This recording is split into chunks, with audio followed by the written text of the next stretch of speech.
آداب، میں ممتاز عالم رضوی اور اس وقت ہمارے ساتھ موجود ہیں سابق ممبر پارلیمنٹ محمد ادیب صاحب، جو کہ ملت کی آواز اٹھاتے ہیں، حق بات کرتے ہیں اور مڈل ایسٹ پہ خاص طور سے مشرق وسطیٰ پر بڑی گہری نظر رکھتے ہیں، اور اس وقت جو حالات ہیں فلسطین کے وہ سب آپ جانتے ہیں، اسی پر ہم بات کریں گے، خاص طور سے جو ترکی کے صدر طیب اردغان نے ایک بیان دیا ہے کہ اسرائیل جو ہے وہ ایک دہشت گرد ریاست ہے۔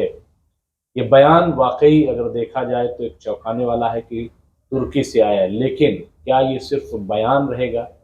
اور اگر دہشت گرد ریاست اسرائیل ہے تو پھر ترکی کیا کرے گا؟ اسی سوال پر بات کریں گے۔ محمد ادیب صاحب، آپ کا خیر مقدم ہے۔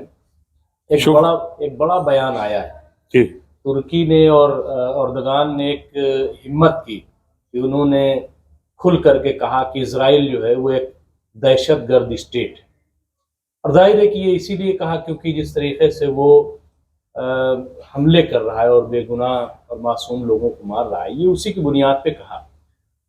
آپ اس بیان کو کیسے دیکھتے ہیں؟ میں سمجھتا ہوں کہ یہ ان کا کمپلشن ہے، ان کو یہ بولنا ہی پڑے گا اور اس حقیقت کو بیان کرنا پڑے گا۔ کوئی غلط بیان نہیں ہے، اس لیے حقیقت یہی ہے کہ آج پوری دنیا یہ بات کے سامنے واضح ہو گئی ہے کہ یہ ایک دہشت گرد تنظیم ہے۔ کوئی بھی دنیا کی مہذب تنظیم دنیا میں بہت پہلے، اس وقت میں جب جہالت کا دور تھا، تب بھی رات میں جنگ روک دی جاتی تھی کہ زخمیوں کو، مردوں کو اٹھا کے لے جاؤ۔ آج کے دور میں جب اتنی ہیومن رائٹس کے ریزولوشن پاس ہو گئے اور UN بن گئی اور کیا کیا ہو گیا، یہ پہلا واقعہ ہے کہ آج کوئی وائلیشن ایسا نہیں ہے جو انسانیت کے خلاف نہ ہو، جس پہ کوئی بول نہ رہا ہو۔ اگر حقیقت سے پوچھا جائے تو یہ تو سب کے سب جو ہیں یہ جرائم ہیں، کرمنل کیسز میں ان کو جانا چاہیے اور جائیں گے ہی۔ اردگان صاحب کے ساتھ مجبوری یہ ہے کہ امریکہ کی چھاؤنی بھی ان کے یہاں ہے اور وہ ناٹو کے ممبر بھی ہیں، لیکن یہ بات تو شروع سے کہہ رہے تھے کہ بھئی وہ اسرائیل کے خلاف ہیں اس مسئلے پر۔ اب اس سے بات ایک واضح ہو گئی، کیونکہ اس سے پہلے بھی ایک بار انہوں نے اسرائیل سے تعلقات منقطع کیے تھے۔ اس وقت یہ پرائم منسٹر تھے اور میں ممبر آف پارلیمنٹ تھا، تو میں نے ان کو مبارکباد کا خط بھی بھیجا تھا کہ آپ، مجھے خوشی ہے کہ آپ نے اسرائیل سے تعلقات منقطع کیے ہیں۔ اور بعد میں ناٹو کے پریشر میں ان کو پھر سے انہوں نے تعلقات بنائے، لیکن ایک بڑا طبقہ جو اسرائیل کو نہیں چاہتا تھا وہ کچھ کر نہیں پایا۔ لیکن اس ہنگامے کے بعد اور اسرائیل کے اس رویے کے بعد اردگان صاحب کچھ بھی چاہیں، اب ترکی سے ان کے تعلقات قائم نہیں، اسرائیل سے ترکی کے تعلقات قائم نہیں ہو سکتے ہیں۔ یہ بالکل واضح ہو گیا جس طریقے سے وہاں سڑکوں پہ عوام نکلی ہے۔ میں سمجھتا ہوں کہ دنیا میں بہت سے ملکوں میں انتشار آئے گا، اس لیے کہ لندن کی تاریخ میں کبھی اتنا بڑا جلوس نہیں نکالا گیا کہ لوگوں نے ہیلی کاپٹر سے کور کیا ہے اور حد نظر انسان نظر آتا ہے۔ یہ وہ ملک ہے جہاں گھنٹوں کے لیے کیا منٹوں کی بھی وقت نہیں ہوتا لوگوں کے پاس، ایک بھاگم بھاگ کی زندگی ہے، اس میں یہ پورے دن اشتہار کریں۔ لیکن ہم توقع کر رہے تھے کہ اردگان صاحب اس کے آگے بھی جائیں گے۔ مجھے لگتا ہے کہ اگر یہ لڑائی لمبی چلی اور مجھے لگ رہا ہے کہ چلے گی، پہلے بھی میں کہہ چکا ہوں آپ کے پروگرام میں، حماس کی فتح اسی میں ہوگی کہ یہ لڑائی لمبی چلے، اس لیے کہ جس طرح یہ حماس کے لوگوں کو تو پکڑ نہیں پا رہے ہیں، یہ مسکینوں کو، مظلوموں کو مار رہے ہیں، تو دنیا میں ان کا چہرہ صاف ہوتا جا رہا ہے۔ ایک پرسیپشن ادیب صاحب، کیا آپ کو لگ رہا ہے کہ جو شروع ایک پرسیپشن بنایا گیا تھا اور یہ کہا جا رہا تھا کہ حماس جو ہے ٹیررسٹ آرگنائزیشن ہے. میں اسی پس منظر بات کر رہا ہوں. اب جبکہ اس طریقے کی حرکتیں جو اسرائیل کر رہا ہے اور پہلے بھی کرتا رہا ہے, لوگ ایکسپوز نہیں ہوتے اتنا زیادہ جتنا اب ہو گیا ہے بالکل سے پوری دنیا میں, اور ترکی نے بالکل کھل کر یہ بات کہی ہے. تو کیا یہ پرسیپشن اب چینج ہوگا عوامی سطح پر بھی کہ اسرائیل ہی دراصل اصلی دہشت گرد ہے؟ وہ روز ہو رہا ہے. جہاں تک اسرائیل کا اپنا کام کرنے کا طریقہ ہے, آپ کو معلوم ہے سلطنت عثمانیہ میں بھی انہوں نے اس اخبار کا سہارا لیا تھا اور جھوٹی چھوٹی خبریں یہ پھیلا رہے تھے, اور آج بھی دنیا میں اخبار اور میڈیا ان کے قابو میں ہے. یہ پورے دنیا میں جو چاہتے ہیں وہی کہلواتے ہیں, اور اس کے اثرات ہم نے بعد میں ہندوستان میں بھی دیکھ لیے کہ میڈیا کے ذریعے اس ذہنوں کو تیار کرتے ہیں یا گمراہ کرتے ہیں, جو بھی مقصد آپ سمجھ لیں. یہ جو گمراہی ان کی ہے یہ واضح ہوتی جا رہی ہے, جھوٹ ان کے کھلتے جا رہے ہیں. یہ بات تو ابھی تک انہوں نے کلیم نہیں کی ہے کہ ہم نے حماس کے ٹرنلز پہ قبضہ کر لیا ہے. انہوں نے یہ بھی نہیں کہا ابھی تک کہ ہم نے حماس کے بہت اہم شعبوں کو پکڑ لیا ہے. ایک بار انہوں نے یہ اعلان کیا کہ ہمیں صاحب پورا قبضہ ہو گیا, 1 گھنٹے کے بعد معلوم ہوا تل ابیب پہ اٹیک ہو گیا. وہ جھوٹ واضح ہو گیا کہ بھائی اگر قبضہ ہو گیا تو کیسے ہو گیا. لیکن میں یہ سمجھتا ہوں کہ اگر یہ لمبی لڑائی چلی, ایران کے جو ایک سپورٹر ہیں حزب اللہ والے, وہ ابھی ان کو الجھائے ہوئے ہیں. 2 بار ایک بار میں وہ بم مارتے ہیں اور ٹارگیٹڈ مارتے ہیں. وہ دیکھیے ایک بڑا فرق ہے, حزب اللہ کوئی عوامی جگہ پہ ابھی تک اس نے کوئی اٹیک نہیں کیا ہے, وہ ملٹری اسٹیشنز پہ کر رہا ہے.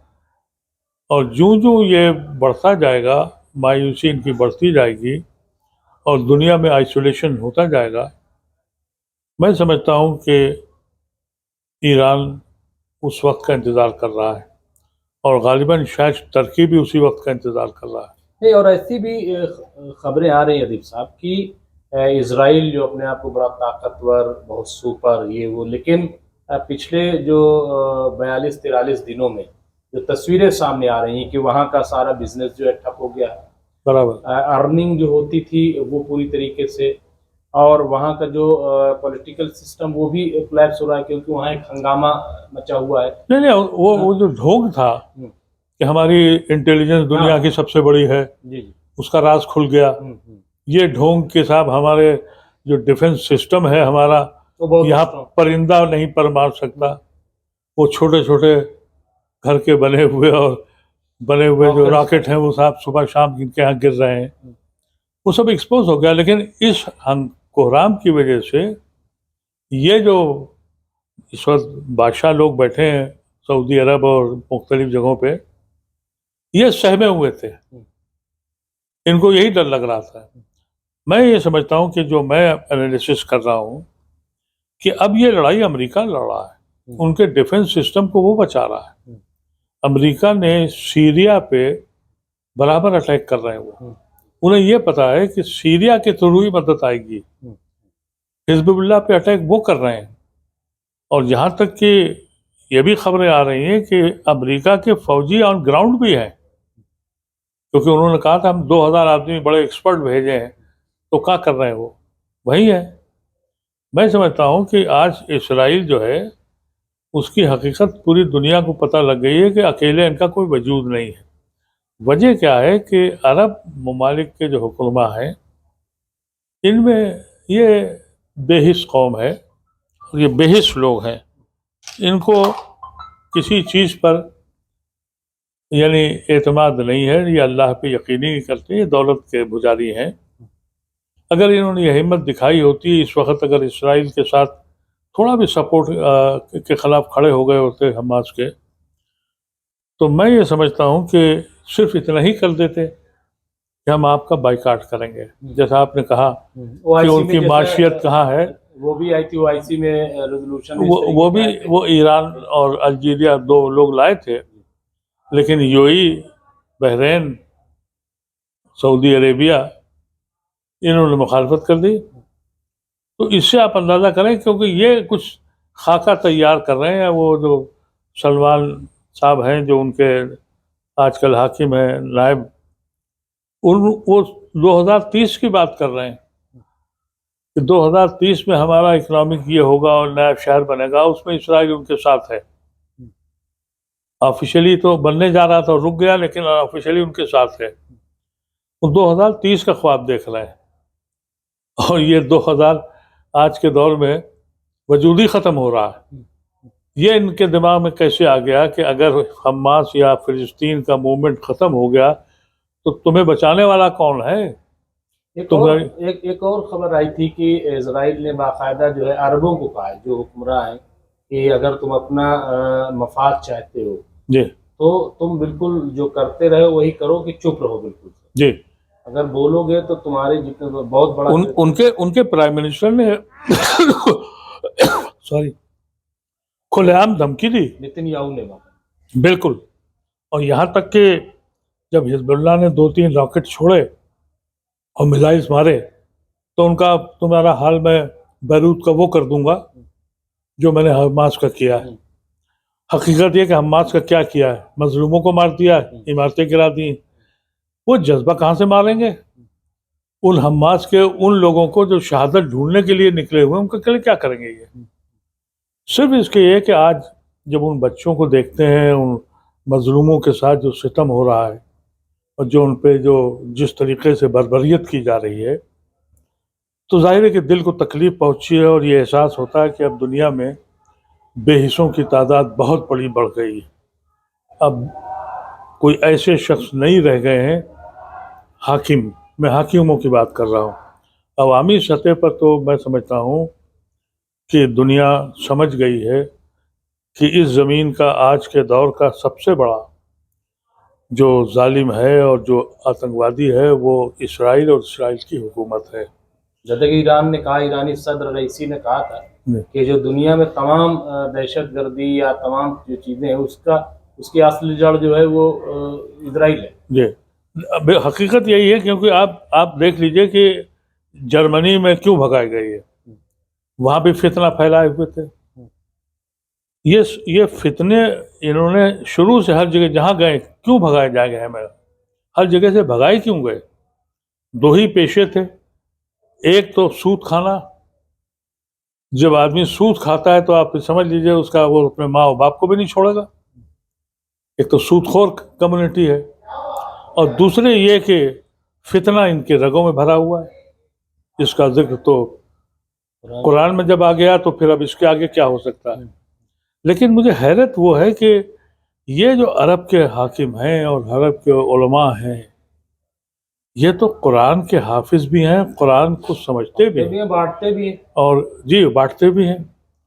یہ قرآن کے اوپر کوئی کام نہیں کرتے، یعنی دین کا کوئی کام ان کی نظر میں نہیں آتا. سورہ معاہدہ کی جو 51 سے لے کر کے 56 تک آیات ہیں، جس میں یہود و نصارہ کے بارے میں باقاعدہ جو ہے کہا گیا کہ ان کو پشت پناہ مت بناؤ. جی تو یہ کیا اس پہ پھر عمل نہیں کرتے؟ میں یہی کہہ رہا ہوں کہ اگر آپ قرآن کو، ایک تو یہ کہ بھئی آپ فالو نہ کریں، ایک قرآن کے خلاف قدم اٹھائیں، پھر آپ کس طرح کے مسلمان ہیں یہ فتویٰ تو کوئی دے سکتا ہے یا اللہ ہی جانتا ہوگا.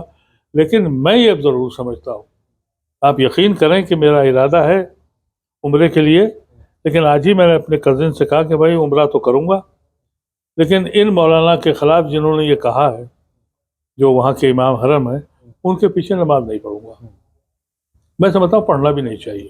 نہیں، یہ چیز تو پھر دنیا کے تمام مسلمانوں میں یہ بات پیدا ہو جائے گی کہ ان کے پیچھے نہ پڑھو تو پھر ان کا حال ایک وقت آئے گا یہ جو حرمین پہ قبضہ کر رکھا ہے انہوں نے چھوڑنا پڑے گا. یہ جو حاکموں نے سعودی عربیہ کے، ان حاکموں کو حرمین کا قبضہ چھوڑنا پڑے گا. یہ بات بہت پہلے خمینی صاحب نے کہی تھی جب سب نے ان کو دھتکار دیا تھا. تجارت کا اڈا بنا دیا. بالکل نہیں، انہوں نے یہ بات کہی تھی کہ بھئی حرمین میں پورے دنیا کے مسلمانوں کی کوئی ایک کمیٹی ہو جو اس کو چلائے، اس لیے کہ حرمین سعودی عربیہ کا نہیں ہے. حرمین ہر اس مسلمان کا ہے جو دنیا کے کسی کونے میں رہتا ہے.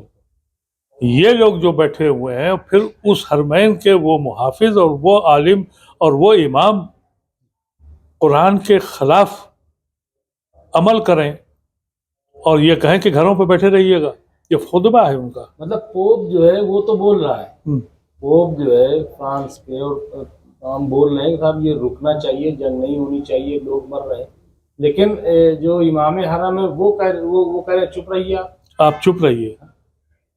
قرآن اس کے دعائیں نہیں کرنے دے رہے. جی. تو میں سمجھتا ہوں کہ اس کے بہت لمبے نتائج نکلنے والے، آج نہیں تو 5 سال کے بعد، 5 مہینے کے بعد. لیکن یہ اگلے 5 سال میں زندہ رہوں یا نہ رہوں، لیکن دنیا ایک کروٹ لے گی، اسلامک ورلڈ ایک کروٹ ضرور لے گی. اور اگر نہیں لے گی تو پھر تو اس کا کوئی مقام رہے گا نہیں. یہ دولت جو ہے اس کو آپ دکھا کے ہم نے بڑا کام کیا ہے، اور انہوں نے یقیناً حرمین میں بڑے پیسے لگائے، لیکن اگر چٹائی ہے اور وہاں کے قالین ہے تو چائنا سے آئے، وہاں کے جو مائکروفون لگے ہیں وہ امریکہ سے آئے، وہاں کے جو پتھر لگے ہیں وہ اٹلی سے آئے. تمہارا اپنا کیا کارنامہ ہوا ہے؟ کوئی ایک چیز بتا دو کہ یہ مسلمانوں نے بنائی تھی جو آج حرمین میں کی مسجدوں میں لگی ہوئی ہے. اس پہ شرم نہیں آئی ان کو؟